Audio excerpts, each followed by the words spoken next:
अस्सलाम वालेकुम students, I am Mohammad Ahmad Iqbal.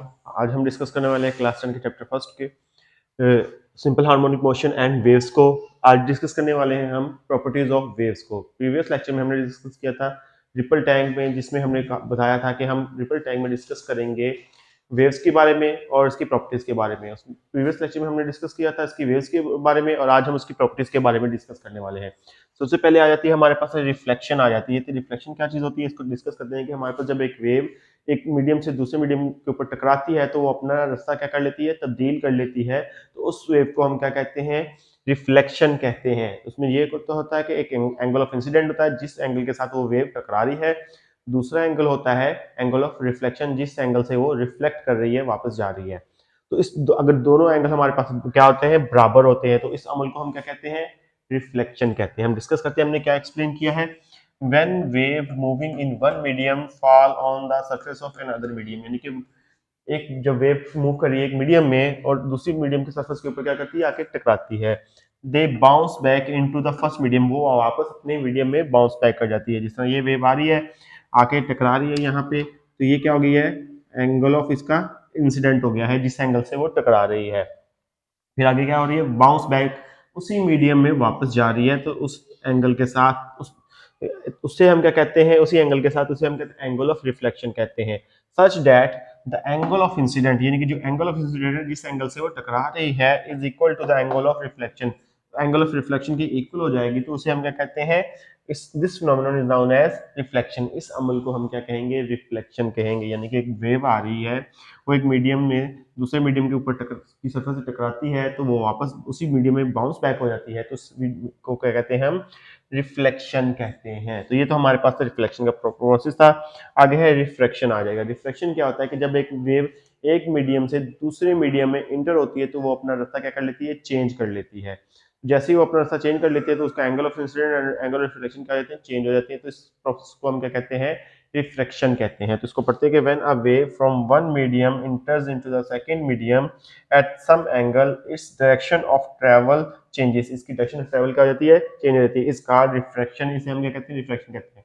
जैसे ये एक वेव आ रही है, एक हमारे पास वेव आ रही है, इसका एक मीडियम में इंटर हो रही है। ये हमारे पास एक मीडियम है, इसमें इंटर हो रही है। तो इस एंगल के साथ एंगल ऑफ इंसिडेंट है जो जिस एंगल के साथ इंटर हो रही है, तो दूसरे मीडियम में इंटर होने वक्त इसको तो सीधा जाना चाहिए, लेकिन ये अपना रास्ता क्या कर रही है, चेंज कर रही है।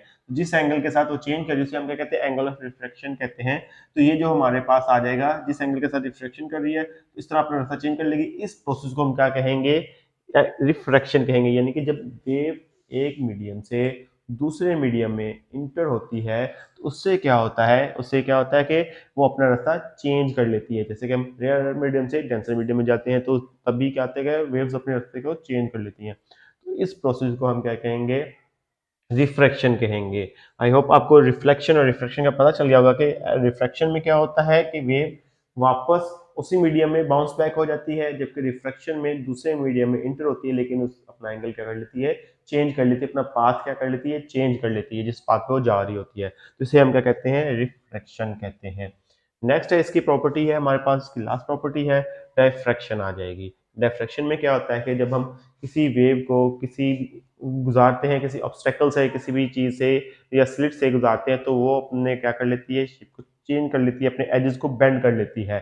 तो उस प्रोसेस को हम क्या कहते हैं, डायफ्रैक्शन कहते हैं। यानी कि कोई वेव है, उसको हम किसी स्लिट से गुजारें या फिर किसी चीज वेव को हम किसी ऑब्स्टेकल से वो टकरा जाए तो वो अपना क्या कर लेती है, थोड़ा सा बेंड हो जाती है। तो उस चीज को हम क्या कहेंगे, डायफ्रैक्शन कहेंगे। डिस्कस करते हैं क्या चीजें हमारे पास है। बेंडिंग और स्प्रेडिंग ऑफ वेव, यानी कि बेंडिंग हो जाए या फैल जाए वेव को अराउंड द शार्प एजेस। कहाँ से, शार्प एजेस से और कॉर्नर ऑफ ऑब्स्टेकल्स या कॉर्नर ऑफ ऑब्स्टेकल से of slit is called diffraction. इसे हम क्या कहते हैं, डायफ्रैक्शन कहते हैं। यहाँ पे हमने एक एलिमेंटली वर्क किया हुआ है।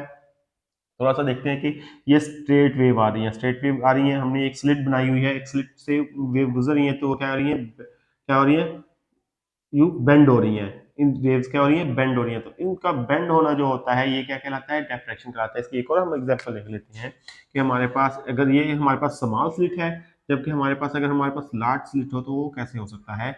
अगर हमारे पास वेव्स आ रही हैं तो लार्ज स्लिट के लिए तो कुछ इस तरह होगा, एक ये स्ट्रेट वेव है, एक ये स्ट्रेट वेव है। जब ये इससे टकराएगी तो ये कुछ इस तरह हो जाएंगी, कुछ इस तरह टकराएंगे, यानी कि ये पूरी तरह बेंड नहीं होंगी, कुछ इसके कॉर्नर्स जो होंगे जिस कॉर्नर से टकरा रही हैं वो चीज़ इसका क्या हो जाएगा, वो इसका बेंड हो जाएगा, कुछ इस तरह हो जाएगा। बाकी क्या रहेगी, कुछ हिस्सा इसका स्ट्रेट रह जाएगा। तो इस तरह हम कहेंगे कि ये क्या हो रही है, बेंड हो रही है। ये क्या किस प्रॉपर्टी को शो कर रही है, वेव्स डायफ्रैक्शन को शो करती हैं। तो ये जो हमारे पास है डायफ्रैक्शन ऑफ वाटर वेव्स हैं हमारे pass through a small slit. कहाँ से स्मॉल स्लिट है, ये किस कहाँ से, ये एक लार्ज स्लिट है, बड़ी स्लिट से ये हमारे पास डायफ्रैक्शन हो रही है। तो हमने प्रॉपर्टीज में क्या डिस्कस किया है, वेव्स की जो प्रॉपर्टीज है हमने डिस्कस किया है कि रिपल टैंक के अंदर कि जो वेव्स हैं वो रिफ्लेक्ट होती हैं जब किसी मीडियम के साथ टकराती हैं तो वापस उसी मीडियम में चली जाती हैं, तो उसे हम क्या कहते हैं, रिफ्लेक्शन कहते हैं। सबसे पहली प्रॉपर्टी हमारे पास ये थी। सेकंड प्रॉपर्टी हमने डिस्कस किया इसकी, रिफ्लेक्शन को शो करती हैं।